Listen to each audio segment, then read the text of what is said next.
Insiden terbaru antara India dan Pakistan bikin heboh dunia militer, terutama karena melibatkan jet tempur Rafale, pesawat kebanggaan India yang selama ini dianggap sebagai salah satu yang terbaik di kelasnya. Dalam kejadian ini, sebuah Rafale milik Angkatan Udara India diduga tertangkap radar pertahanan udara Pakistan saat sedang patroli di dekat Kashmir. Meskipun tidak ada pertempuran langsung, berita ini cepat menyebar dan memicu banyak diskusi tentang seberapa efektif Rafale menghadapi teknologi pertahanan udara modern, khususnya yang dimiliki Pakistan dengan sistem dari China dan Rusia.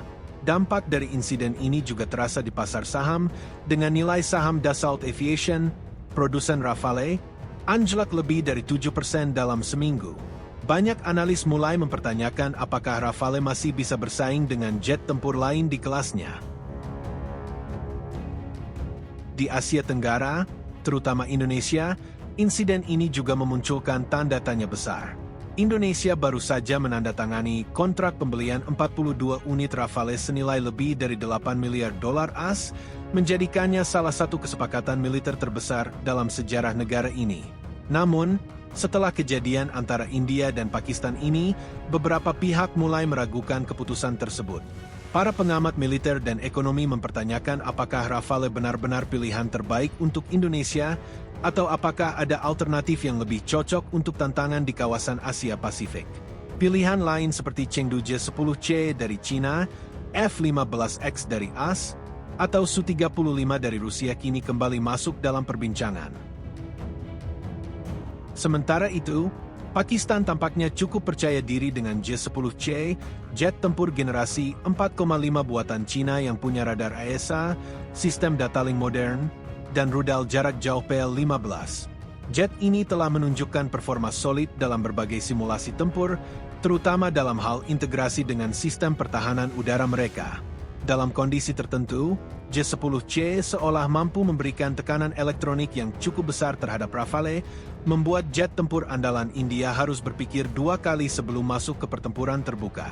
Perbandingan antara kedua jet ini makin menarik. Rafale punya keunggulan dalam avionik, integrasi sensor, dan persenjataan seperti rudal meteor serta sistem peperangan elektronik Spectra, sementara J-10C terlihat tangguh dalam operasional terpadu. Perdebatan tentang keunggulan masing-masing pun tampaknya belum akan berakhir dalam waktu dekat.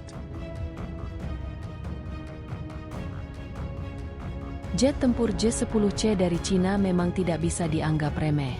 Dengan radar AESA yang canggih, sistem senjata seperti PL-10 dan PL-15, serta harga yang jauh lebih murah dibandingkan Rafale, sekitar 40 juta dolar AS per unit dibandingkan Rafale yang berkisar 100 hingga 120 juta dolar AS tergantung konfigurasi.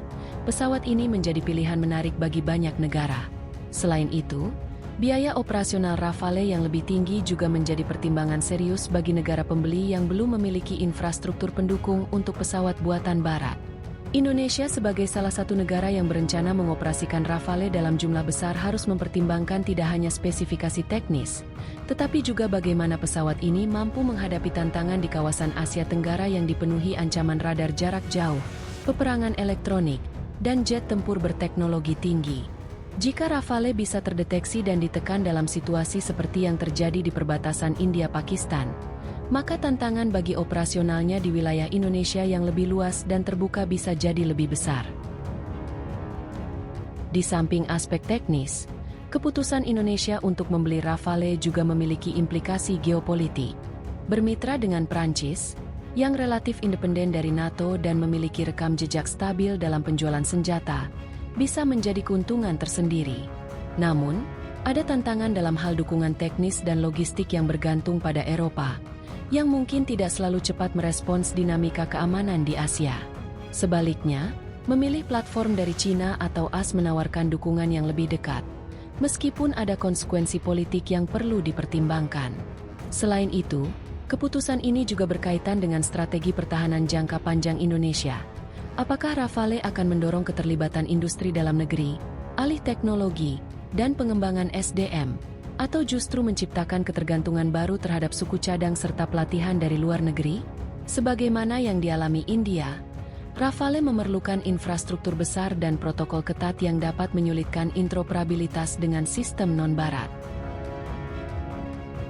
Dari sisi industri, penurunan saham Dassault Aviation bukan hanya dampak dari insiden India-Pakistan, tetapi juga mencerminkan tren lebih luas dalam pasar jet tempur global. Negara-negara berkembang semakin melihat alternatif dari China, Rusia, dan bahkan Korea Selatan dengan KF-21 Boramae yang menawarkan harga lebih kompetitif, teknologi mutakhir, serta kerjasama industri yang lebih fleksibel. Untuk menghadapi tantangan ini, Dassault Aviation telah mengumumkan varian Rafale F5 yang akan datang, yang dilengkapi dengan kecerdasan buatan, integrasi dengan drone Loyal Wingman, dan peningkatan kemampuan menghadapi rudal hipersonik. Namun, semua inovasi ini baru tersedia beberapa tahun ke depan, sementara persepsi publik dan pasar sedang mengalami pergeseran sekarang. Kesimpulannya, insiden ini bukan hanya ujian bagi Rafale, tetapi juga menjadi refleksi bagi negara seperti Indonesia dalam menentukan strategi pertahanannya. Apakah investasi besar dalam platform ini benar-benar akan memberikan keunggulan jangka panjang, atau justru membawa tantangan baru dalam lingkungan keamanan yang terus berubah? Keputusan harus didasarkan pada evaluasi yang jujur dan berbasis data, bukan hanya janji pemasaran atau tekanan diplomatik.